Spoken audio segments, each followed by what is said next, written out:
What if Iron Boulder was in Gen 1 OU? Now, first and foremost, I want to say that I'm making this video specifically for just one person in particular.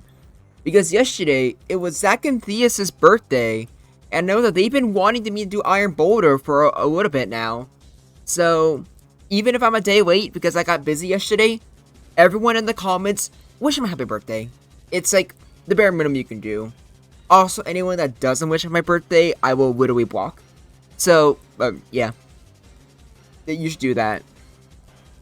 But this is going to be an interesting one for me. This is the first time going over a Pokemon that I have absolutely no knowledge on whatsoever. Because I have not been playing Gen 9 OU in a while. The last time I played anything Gen 9, well, I have actually been starting to play Pokemon Scarlet.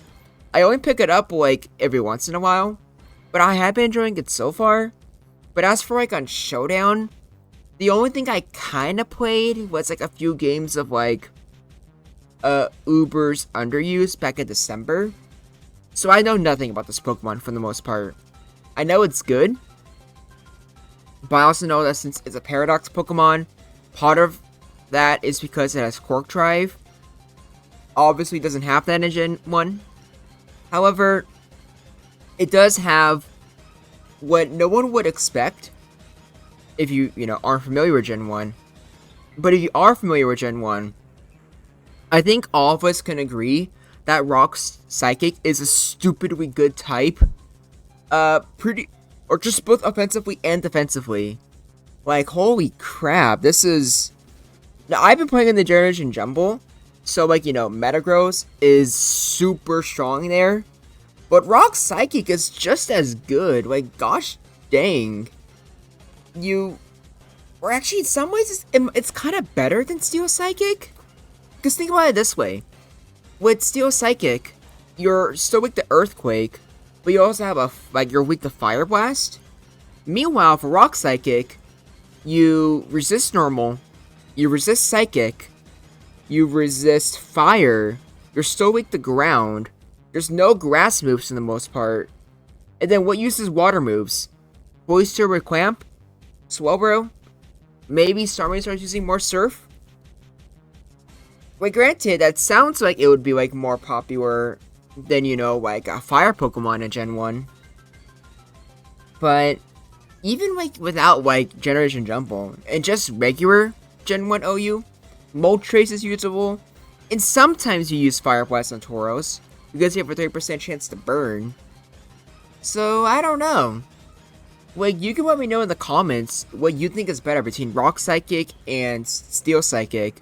One thing's for sure, at least with Rock Psychic, you actually get stab on your Rock moves. So, that's more than I can say than Metagross, who isn't allowed to use Bullet Punch or Meteor Mash. So I guess it just depends on context. But Iron Boulder, not just with its typing, even its stats are just amazing.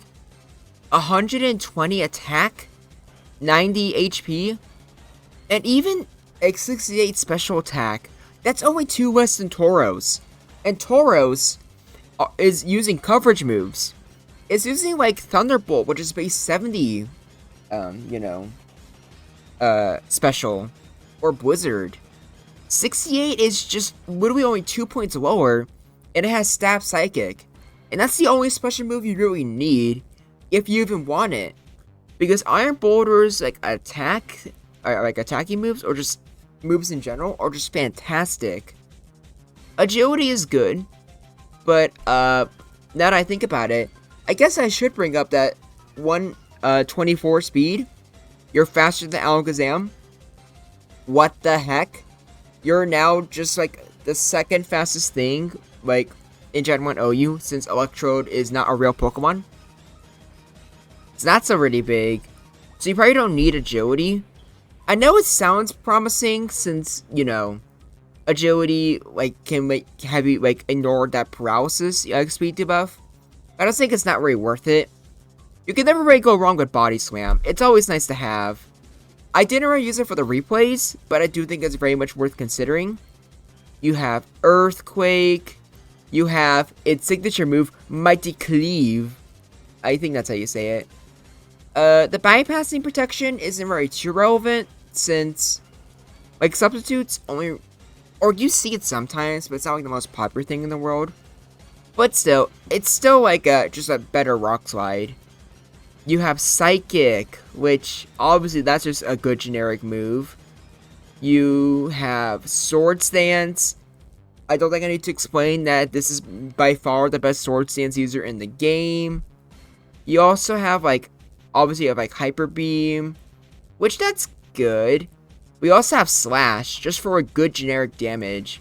So it has pretty much every single, like, normal attacking move they can want. Body Slam for paralysis, Hyper Beam, and Slash. All three I can see being pretty good, just depends on your moveset. Stab Psychic is also pretty good. Well, just how good, like, Terrakian's attacking moves are, and with Sword Stance, you might not even need it. And even Sword Stance, you typically don't even need that either. You can go with just, like, Cleave, then you can go with, like, Earthquake, Psychic, and then, like, a normal move of your choice, or 2 normal moves. There's like, different sets you can use with it, which just make it really good. I think the best set most likely would be, like, Earthquake, Body Slam, Mighty Cleave, and Sword Stance. This is what I imagine. But getting rid of, like, Body Slam for, like, let's say, Slash for just consistent damage, that can be good. Or replacing it for Hyper Beam so that you just murder everything with, you know, Sword Stance Hyper Beam. Like, that seems pretty good too. It just depends on what you want. Let's just get into the replays, shall we? Starting off with the boy himself, we got Tauros, and we finally have a sprite for Iron Boulder, so that's pretty nice. Now, this is extremely dangerous for both parties involved. Both can crit each other, but obviously Iron Boulder just has a little bit of an edge because he's faster. But for the most part, it's a match that neither one of you really want to risk. It's just incredibly dangerous. And losing either one of these guys can just, like, completely lose the game in your favor. Now, Snorlax was surprising to me, because obviously it's bulkier than Tauros, and even a Tauros, like, it's like a 3-hit KO even with, like, a crit. So Snorlax and Earthquake is just actually really threatening on you, which is really surprising. But then again, it doesn't actually have any fighting moves, so I guess it makes sense that Snorlax can, like, check it. I'm not even sure if check is the right word, because it's still really dangerous. And then a crit, just Oko's Chansey. Holy crap. That, yeah, that alone makes a big deal. Especially with how fast it is, which is how good its crit rate is. Chansey, no matter what, cannot risk a matchup with Iron Boulder. So that alone would make a huge ripple effect. But when you don't have a crit, it does a lot of damage. And yeah, it's not a guaranteed Oko, but it might as well be, if we're being completely honest here. And I was just curious to see how much Slash did. And Slash, decent damage. I'm assuming, like, Slash probably isn't used too much.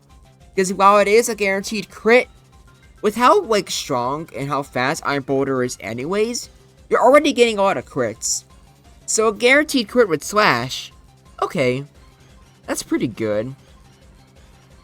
But you're gonna have a high chance to get a crit with, you know, Mighty Cleave or Body Slam anyways. And if those crit, they're gonna do way more than Slash will. So I think that those are just always gonna be better. Now for Cloyster, I really want to make this a good matchup for Iron Boulder. And in some ways it is. Because Cloyster only has Clamp, which sometimes you can get very lucky, like hit 5 times in a row here. But I think this could go either way. I think if either one of them's chipped, it makes the other one win very easily. But if the Iron Boulder has Sword Stance up, it obviously just annihilates Cloyster. So maybe it should just go in good matchups, but I don't know for sure. You guys let me know in the comments what you think. And then Executor, this one's weird. Because Executor can put Iron Boulder to sleep. And you would think, like, okay, like, that's pretty bad because it's a rock type. But no, Mega Drain on Executor is just plain silly. So you have normal moves, which Iron Boulder resists, or you have Psychic, which can theoretically drop Iron Boulder over a long period of time. And I feel like even if, like, Executor can hurt Iron Boulder that much, putting your Iron Boulder to sleep is just really huge. It gets rid of one of your biggest sweepers. But then again, with how good, like, Iron Boulder's defensive typing is, it might be able to burn those sleep turns. So I think could go either way, at least in my opinion. While Gengar could put Iron Boulder to sleep, Iron Boulder is faster, so it's just never really worth, like, the 40% chance to miss. Especially since Iron Boulder can just sometimes crit, so you don't even get a chance to do that. And then next off, we have Rhydon. This is, like, one of those matchups where, obviously if Iron Boulder has Sword Stance up, it makes a big difference. But if it doesn't, I feel like, you know, Rhydon will just win the 1v1. And I think this is the matchup that made me feel like Psychic probably isn't worth it. Because Earthquake, I think, did a whip bit more there. Yeah, Earthquake did, and that's with a high defense Rhydon. And, like, low special Rhydon, so I just don't see any real reason to use, like, Psychic. Which is both surprising and not surprising at the same time, in my opinion. Swelbro is weird. Like, Swelbro, like, I was assuming that just a single, Surf, which is one Amnesia, would be enough to take it out. But it's not, to my surprise. Which means Iron Boulder, if it has a Sword Stance up, can actually just seriously threaten Swelbro. But at the same time, Swelbro still threatens it with Surf. So I thought this was going to be a bad matchup. But in reality, I think it's, like, a could go either way. Which is certainly surprising. And then Starmie. Poor Starmie. Iron Boulder is faster. And it crits a lot. Blizzard doesn't do a lot. Neither does Thunderbolt. Psychic's resisted. So would the existence of Iron Boulder kind of make Surf a lot more popular on Starmie? I don't know for sure. Because even with Surf, there's still the problem of Iron Boulder being faster and hitting very hard. But it's interesting. It's definitely interesting. And then Zapdos is just hilarious. Because when have I, like, outside of, like, ground types, when have I ever put Zapdos in a great matchup? It's very rare. But Iron Boulder is most certainly one of those cases, and I just find that funny. Now, normally I end with Zapdos, but I figured I would end with Alakazam this time. And I'm mostly saying that because I forgot to make the Alakazam replay earlier. And I, for some reason, was thinking through making these replays that they had a speed tie.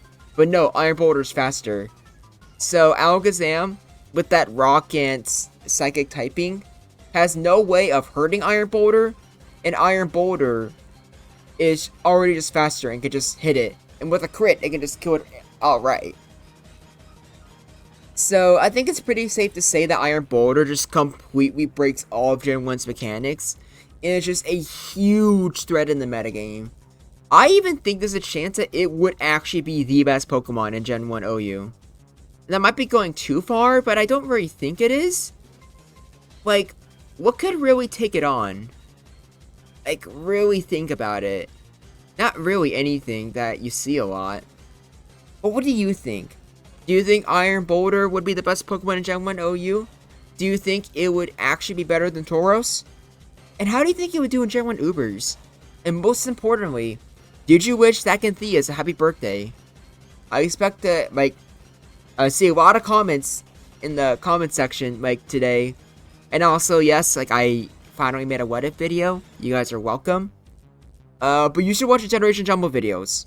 Because those are fun. We're almost done with Losers Bracket. And it's just a blast. You should also consider joining the next Generation Jumble. So, yeah, thank you. But until next time, this is Groundback. And I look forward to hearing from you.